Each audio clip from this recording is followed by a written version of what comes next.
我看你消息灵通的很。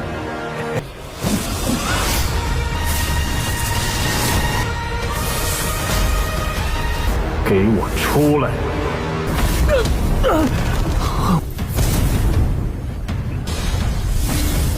那我就拿走了。原始真体复现出来 ，A 级大道巅。我的！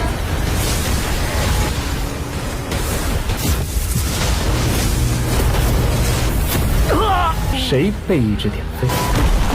哎呀，就此退去。不是，兔子，竟还想撩！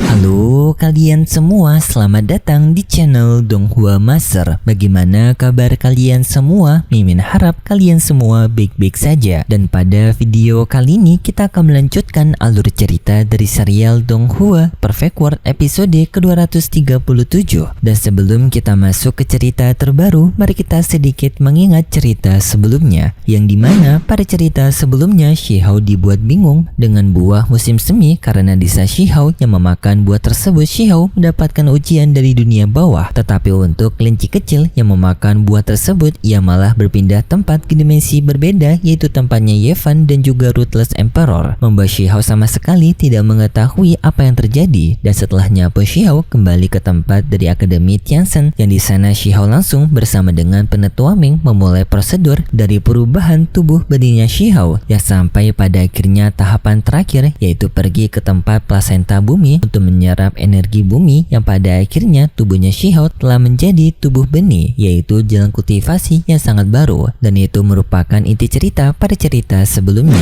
Kalau gitu pun sekarang langsung saja kita masuk ke bagian cerita terbaru. Cerita ini berlanjut dengan Shihao yang melanjutkan metode kultivasinya, yaitu dengan Shihao menggabungkan harta miliknya dan juga teknik dari Dewi Willow. Dan dalam proses tersebut, wanita penjaga plasenta sedikit khawatir dengan tindakan Shihao karena tindakan Shihao bisa memicu kesengsaraan Guntur, yang bahkan dalam proses tersebut plasenta bumi sudah tidak berani lagi untuk melindungi Shihao, yang lalu pun plasenta bumi kembali ke tempat dari wanita penjaga plasenta. Dan setelahnya tanpa harta kuno yang terbang dari atas udara untuk memberikan hukuman kepada Shihao, dan langsung pun Shihao mendapatkan serangan dari para harta tersebut, yang serangan tersebut seketika membuat tubuhnya Shihao menjadi abu. Dan hal itu membuat wanita penjaga plasenta mengira bahwasanya Shihao telah tewas, tetapi sebenarnya Shihao ia sekarang masih selamat. Dan juga pada saat ini ia memikirkan mengenai Dewi Willow, karena Shihao sadar Dewi Willow juga menghadapi jalan yang sangat berbahaya seperti ini. Dan setelahnya pun Shihao kembali lagi menunjukkan dirinya, membuat sang wanita penjaga plasenta kaget karena Shihao yang masih hidup. Dan setelah semua proses selesai, Shihao pun berterima kasih kepada sang wanita penjaga plasenta karena telah mengizinkan dirinya menggunakan rumahnya untuk pembentukan kekuatan Shihao. Shihao juga berjanji kalau ia akan memperbaiki plasenta bumi yang sebelumnya dengan tanpa sengaja telah Shihao jebol. Dan lalu pun Shihao pergi dari sana meninggalkan wanita penjaga plasenta. Dan sedangkan untuk wanita penjaga plasenta, ia kagum kepada Shihao karena Shihao telah menempuh jalan kultivasi yang sangat baru dan menganggap Shihao sebagai satu-satunya orang yang berhasil menempuh jalan ini. Sang wanita penjaga plasenta berharap bertemu lagi dengan Shihao di era selanjutnya, dan setelahnya pun mereka berdua berpisah.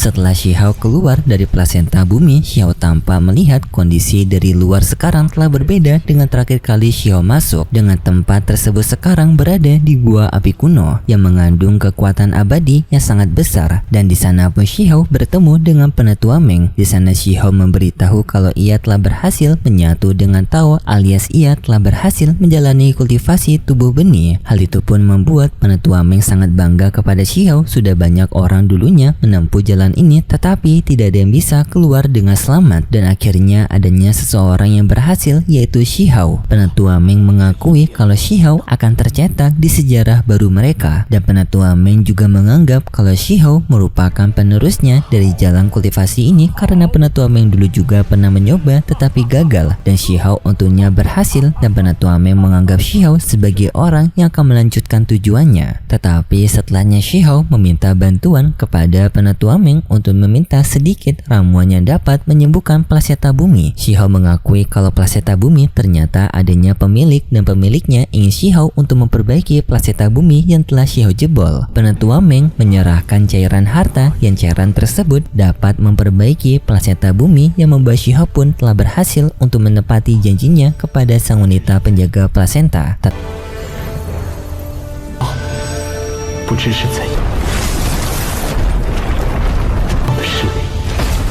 Tapi setelah itu tiba-tiba saja di tempat tersebut adanya sebuah guncangan yang di sana pun membuat Penatua Meng khawatir. Penatua Meng menyuruh kepada Shihao untuk langsung pergi saja meninggalkan gua api ini. Shihao menuruti perkataan Penatua Meng, ia pun langsung pergi meninggalkan gua api. Dan pada saat ini kita mendapatkan ringkasan dari Penatua Meng yang telah terjadi selama Shihao pelatihan, yang dimana pelatihan Shihao telah lalu sampai 2,5 tahun. Dan pada waktu ini sudah banyak jenius yang telah bermunculan, dan dari para jenius tersebut adanya 4 jenius yang menjadi pusat perhatian. Tetapi dari keempat tersebut adanya 2 jenius puncak, dan salah satunya adalah 10 Raja Mahkota, yang dimana 10 Raja Mahkota telah berhasil untuk melakukan pelatihannya dengan bibit pohon dunia, yang dimana hal itu akan memberikan potensi yang sangat besar kepada 10 Raja Mahkota. Dan setelahnya anggota dari Akademi Suci yang telah menerobos 2 ranah secara bersamaan dalam waktu yang singkat juga, yang bernama Jinzan, yang dimana Jinzan ini calon tunangannya Wangxi. Dan juga sekarang ketiga akademi, Akademi Tianzhen, Akademi Abadi, dan Akademi Suci, mereka bertiga telah membentuk aliansi untuk mempersiapkan diri pertempuran melawan dunia luar. Setelahnya Shihao pun telah pergi meninggalkan gua api.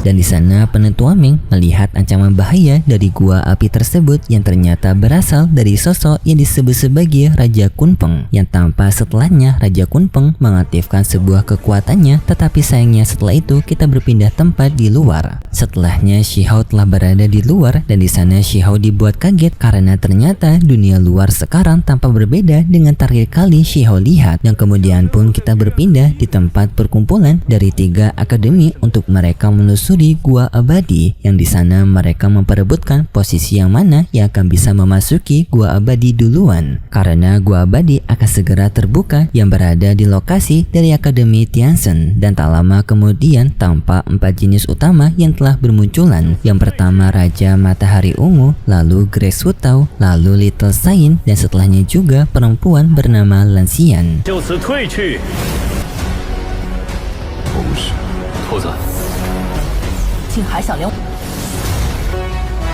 Mereka berempat merupakan jenius puncak tetapi masih berada di bawah 10 Raja Mahkota dan juga Jinzan. Yang keempat anggota para jenius tersebut, mereka juga bersaing untuk memperebutkan keuntungan dalam penjelajahan ini.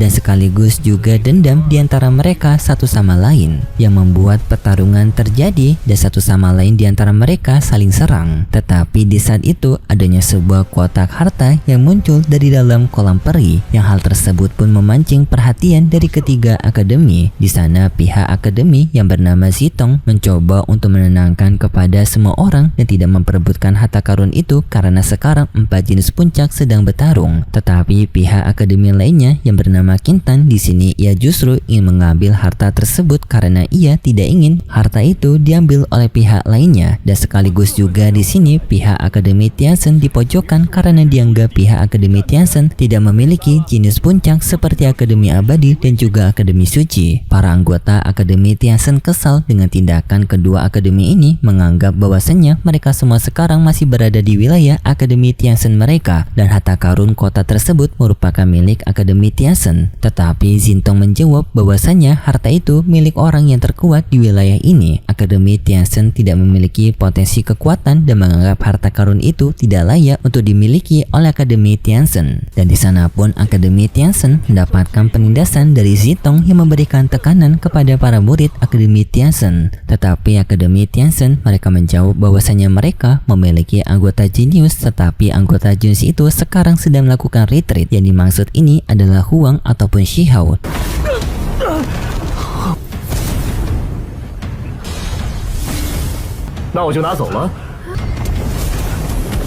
Dan tak lama kemudian Shihao pun muncul di sana, dan di sana Shihao dengan santainya langsung mengambil kotak harta karun tersebut, yang sekaligus juga Shihao membebaskan para murid Akademi Tianzhen yang ditindas oleh Zintong. Kemunculan dari Shihao menarik perhatian dari Raja Matahari Ungu, dan tak lama kemudian adanya orang baru bernama Jin Jiaoxi yang kedatangannya di sini untuk merebut kotak harta karun yang telah Shihao ambil. Di sini pun Shihao merasa kesal kepada kedua akademi ini karena kedua akademi ini yang terlalu meremehkan dirinya dan juga telah menindas Akademi Tianzhen. Shihao menantang kepada kedua belah pihak akademi, jika ingin mendapatkan harta karun ini maka mereka perlu mengalahkan dirinya dulu. Jin Jiaoxi kesal, ia menganggap Shihao terlalu berani untuk menantang Akademi Suci dan juga Akademi Abadi, dan di sini pun Jin Jiaoxi menyerang Shihao dengan teknik badaknya.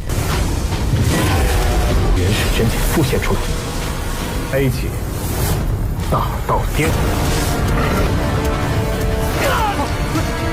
Tetapi Shihao dengan hanya kedua jarinya saja mengulurkan ke arah dari Jin Jiaoxi, yang dengan hanya satu kali serangan seketika membuat Jin Jiaoxi langsung terpental sampai membuat tanduknya patah dan tidak sanggup untuk bertarung lagi. Pihak Akademi Tianzhen menjadi sangat senang melihat kekuatan Shihao yang masih kuat. Mereka pun sekarang memiliki kepercayaan diri lagi di hadapan kedua akademi lain yang telah selama ini menganggap enteng Akademi Tianzhen. Dan setelah Shihao menunjukkan kekuatannya, para empat puncak jenius menaruh perhatian mereka kepada Shihao, yaitu Raja Matahari Ungu, Little Sain, dan juga Lan Xian. Dan di sini Lan Xian mengetahui bahwasanya teknik penyerangan Shihao sebelumnya merupakan sebuah teknik unik yang dapat menggunakan kekuatan lawannya melakukan serangan balik kepada lawannya, yang sampai membuat tanduk dari Jin Jiaoxi sebelumnya terpotong. Dan di sana Lan Xian mendengar dari para anggota murid Akademi Tianzhen bahwasanya pria tersebut bernama Huang. Seketika hal itu membuat Lan Xian teringat nama Huang ini dulunya sangat familiar, tetapi setelah 2,5 tahun nama Huang telah redup dan kini nama itu telah kembali lagi. Lan Xian juga bertanya kepada Gre Sutao bahwasanya di tempat dari Akademi Suci adanya seorang jenius bernama Jinzhan, tetapi tampak Gre Sutao tidak terlalu peduli dengan Jinzhan tersebut. Dan di sana Zintong juga teringat mengenai Huang yang dulunya pernah menghadapi Void Beast, yang bahkan Void Beast itu dimakan oleh Shihao. Di sana juga Shihao dengan santainya mengancam kepada Jin Jiaoxi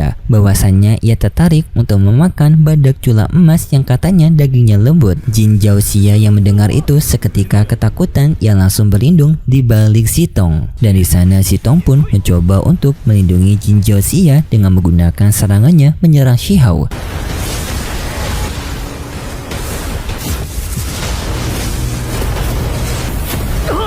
谁被一指点飞？哎呀！ Tetapi Shihao dengan teknik dua jarinya saja ia kembali dapat mengcounter tekniknya Zintong, memantulkan serangan Zintong kembali kepada Zintong sampai membuat Zintong terpental. Dan setelahnya pun para murid Akademi Abadi lainnya mereka langsung berkumpul untuk menghadapi Shihao. Tak lama kemudian rombongannya Shihao, yaitu rombongan Cao Yusheng, mereka langsung berkumpul untuk memberikan pertolongan kepada Shihao. Cao Yusheng juga tampak begitu senang karena Shihao yang akhirnya telah kembali dari retreatnya. 我看你消息灵通的很。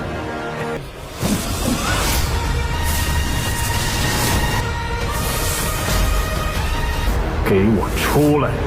Dan setelahnya pun pihaknya Shihao, yaitu Cao Yusheng, kelinci kecil, dan juga lainnya, mereka semua langsung bersiap-siap untuk melakukan pertempuran melawan kedua akademi ini. Tetapi sayangnya setelah itu cerita bersambung dan berikut cerita selanjutnya di minggu depan besok. Pada cerita selanjutnya kita diperlihatkan dengan keributan yang terjadi, yaitu pertarungan Shihao melawan Raja Matahari Ungu. Yang singkatnya dalam pertarungan itu Shihao akan bisa memenangkan pertarungan, dan setelahnya Shihao akan menghadapi jenius jenius lainnya yaitu jenius perempuan Lansian, lalu Chigu jenius Akademi Suci, dan juga Great Sutao yang mereka menyerang Shihao karena mereka tidak suka dengan Shihao yang terlalu sok kuat, yang apalagi karena Shihao yang masih berada di ranah dari Dewa Surgawi, sedangkan mereka lainnya telah berada di ranah dari Void Dao Realm. Jadinya mereka berempat menghajar Shihao untuk memberikan pelajaran kepada Shihao agar Shihao tahu diri dengan ranahnya. Tetapi Shihao sama sekali tidak takut dan berani untuk melawan mereka semua, dan pada akhirnya kita diperlihatkan dengan kemunculan dari sosok naga berwarna merah atau berwarna emas, yang naga ini berasal dari Great Sutao. Naga itu disuruh untuk menyerang Shihao, tetapi tak disangka naga itu malah akan tunduk kepada Shihao, dan itu cerita yang akan kita lihat nanti untuk episode selanjutnya di minggu depan besok. Dan seperti biasa, Mimin mengingatkan kalau cerita ini merupakan dongeng fiksi yang hanya bertujuan sebagai penghibur saja yang berasal dari karangan novel. Dan terima kasih buat kalian semua yang sudah menonton video ini sampai akhir. Jika kalian suka dengan video kali ini, bisa beri like serta subscribe, dan sampai jumpa di video selanjutnya. See ya. 我看你消息灵通的很。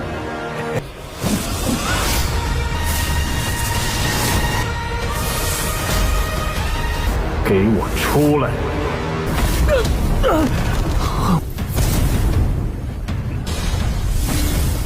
那我就拿走了。原始真体复现。